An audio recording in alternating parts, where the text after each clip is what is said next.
Imaginem só, um rapaz de 15 anos com um pequeno grupo de guerreiros a conseguir fundar uma das nações mais importantes da Europa. Parece ficção, não é? Mas é a história real de Clovis I, o rei que basicamente criou o que hoje chamamos de França.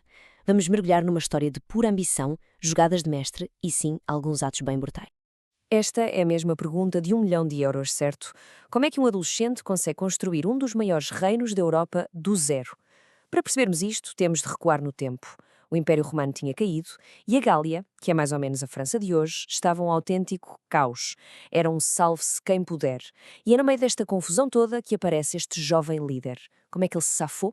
Bem, tudo começa quando ele era incrivelmente novo. Uma idade em que, hoje em dia, a maior preocupação seria a escola. Exato, 15 anos. É com esta idade que Clovis se torna rei dos francos sálios. E atenção, ele não herdou um império gigante e organizado, nada disso. Recebeu um pequeno pedaço de terra, numa região super perigosa, completamente dividida e a fervilhar de inimigos por todo o lado. O mapa da Gália naquela altura parecia uma manta de retalhos, toda remendada. O poder de Roma desapareceu e deixou um vazio enorme. E o que acontece quando há um vazio de poder? Toda a gente tenta preenchê-lo. Tribos rivais, antigos generais romanos, todos queriam o seu quinhão. O desafio para Clovis era, francamente, monumental. Então, como é que um rei tão jovem, com um reino tão pequeno, consegue crescer? A resposta é simples e brutal: à força. Clovis não perdeu tempo e lançou-se numa campanha militar implacável para juntar todos aqueles retalhos da Gália debaixo do seu poder. E ele foi metódico. Olhem só para esta sequência. Em 486, Pumba derrota o último governante romano que ainda resistia. Basicamente, limpa o que restava de Roma. Cerca de 10 anos depois, vira-se para os alamanos, outra tribo poderosa, e esmaga-os. E para terminar, em 507, enfrenta os visigodos a sul e expulsa-os da Gália. Reparem bem, em pouco mais de 20 anos, ele mais do que triplicou o seu reino. Foi impressionante. Mas ser um bom general não chegava. Clovis sabia que precisava de impor respeito, de mostrar que a sua palavra era lei. E há uma história famosa que ilustra isto na perfeição. A história do vaso de Soissons. É um episódio que nos mostra exatamente que tipo de líder ele era. Preparem-se, porque a história é um bocado intensa. É assim, depois de uma batalha, um bispo pede a Clovis que lhe devolva um vaso sagrado que tinha sido levado. Clovis concorda. O problema? Pelas regras dos francos, tudo o que era pilhado era dividido à sorte entre os guerreiros. Um soldado não gosta da ideia do rei passar por cima das regras, levanta-se e, em desafio, parte o vaso com um machado. Clovis não reage, na hora. Mas um ano depois, durante uma inspeção às tropas, ele encontra esse mesmo soldado.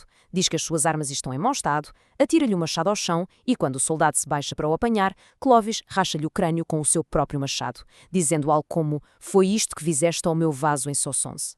A mensagem foi claríssima para todos. Ele não era um chefe qualquer. Ele era o rei. E ponto final. Ok, a autoridade pela força estava garantida. Mas governar à base do medo não é sustentável. Clovis precisava de algo mais, algo que unisse o seu povo. E ele usou a ferramenta mais influente daquela altura, a religião. Mas parem lá, porquê é que um rei guerreiro, pagão, haveria de mudar de deuses assim de repente? É uma ótima pergunta. E a resposta é que esta conversão foi muito mais do que uma simples questão de fé. Foi uma das jogadas políticas mais inteligentes da história. Vamos ver as peças deste puzzle. Primeiro, a mulher de Clovis, a rainha Clotilde, era católica e fazia-lhe imensa pressão para ele se converter. Segundo, e muito importante, a maioria da população que ele governava, os galo-romanos, era católica. E terceiro, os seus grandes rivais, os outros reis germânicos, também eram cristãos, mas de uma corrente diferente chamada arianismo, que a Igreja Católica em Roma considerava uma heresia. Clovis olhou para este cenário e viu uma oportunidade de ouro. A história conta que o momento da decisão aconteceu em plena batalha contra os alamanos. A coisa estava a correr mal, muito mal. Em desespero, Clovis olhou para os céus e rezou ao Deus de Clotilde, prometendo que, se vencesse, se tornaria cristão. E a maré da batalha virou, os seus exércitos recuperaram e conseguiram uma vitória esmagadora. Clovis cumpriu a sua palavra. No dia de Natal, ele e 3.000 dos seus melhores guerreiros foram batizados. Pensem no impacto disto. De um dia para o outro, ele deixou de ser apenas um rei bárbaro para se tornar o único grande rei germânico aliado da poderosa Igreja Católica. Para a população local, ele já não era um invasor, mas sim o seu campeão, o protetor da verdadeira fé. Ok, os inimigos externos estavam a ser tratados, mas para Clovis isso não chegava. Para ser o único rei dos francos, ele tinha de lidar com os rivais mais perigosos de todos, a sua própria família e outros líderes francos. E é aqui que vemos as duas faces de Clovis. Por um lado, o guerreiro corajoso no campo de batalha. Por outro, o político frio e calculista, que usava a intriga e o assassinato com a mesma facilidade com que usava a espada. Querem um exemplo da sua astúcia maquiavélica? Vejam esta receita de como roubar um reino ao estilo de Clovis. Passo 1. Convencer o filho de um rei rival a matar o próprio pai. Passo 2. Prometer-lhe apoio. Passo 3. Assim que o filho comete o crime, mandar matá-lo também. E o passo final? Aparecer e dizer a toda a gente que está ali para proteger o reino daquela confusão toda. É genial e ao mesmo tempo arrepiante, não acham? Muito bem, o reino está conquistado, os rivais estão eliminados. E agora? Agora vem a parte difícil, governar. Clovis teve de trocar o machado pela caneta e criar regras para o seu novo e enorme reino. E uma das suas grandes jogadas foi criar a chamada Lei Sálica. Antes disto, a justiça era basicamente vingança. Se alguém da tua família fosse morto, a tua família ia e matava alguém da outra família, e isto podia durar gerações. A Lei Sálica veio acabar com isso. Em vez de vinganças de sangue, criou um sistema de multas, conhecido como Vergild. Basicamente era uma forma de pôr um preço nos crimes e centralizar a justiça no rei. O sistema era muito prático. Feriste alguém? Pagas uma multa em moedas ou gado. Roubaste alguma coisa? Pagas uma multa. Mataste alguém? A tua família tem de pagar uma quantia enorme à família da vítima. Era uma maneira de canalizar a violência e impor ordem, transformando a vingança em compensação financeira. E outra decisão com um impacto gigantesco para o futuro. Clovis escolheu uma cidade chamada Paris para ser a sua capital.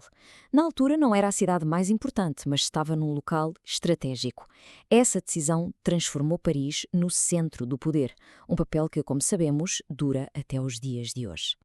Então, no final de contas, qual foi o legado de Clovis? Ele construiu um reino enorme e unificado, um feito notável, mas a forma como ele deixou as coisas depois da sua morte, bem, digamos que criou um problema. No seu auge, o reino de Clovis tinha cerca de 200.000 milhas quadradas. Para termos uma noção, isso é uma área maior do que a Espanha atual. É uma escala de conquista absolutamente monumental para a época, partindo quase do nada. Mas aqui vem a grande ironia da sua história. A tradição dos francos ditava que um reino não era herdado por um só filho, mas sim dividido por todos. Assim, depois da sua morte, o seu enorme e unificado reino foi partido em 4, um para cada filho. O homem que passou a vida a unir a Gália, com a sua morte acabou por semear a discórdia e décadas de guerras entre os seus próprios filhos. O que nos leva à pergunta final. Clovis foi um unificador que dividiu o seu próprio reino. Então foi ele um verdadeiro construtor de nações ou apenas um conquistador com muito sucesso? Ele criou as fundações da futura França, deu-lhe uma identidade, uma lei e uma religião. Mas ao mesmo tempo o seu legado foi também de conflito. Construtor de nações ou senhor da guerra? Talvez a resposta seja ambos. E é essa dualidade que o torna uma das figuras mais complexas e fascinantes da história.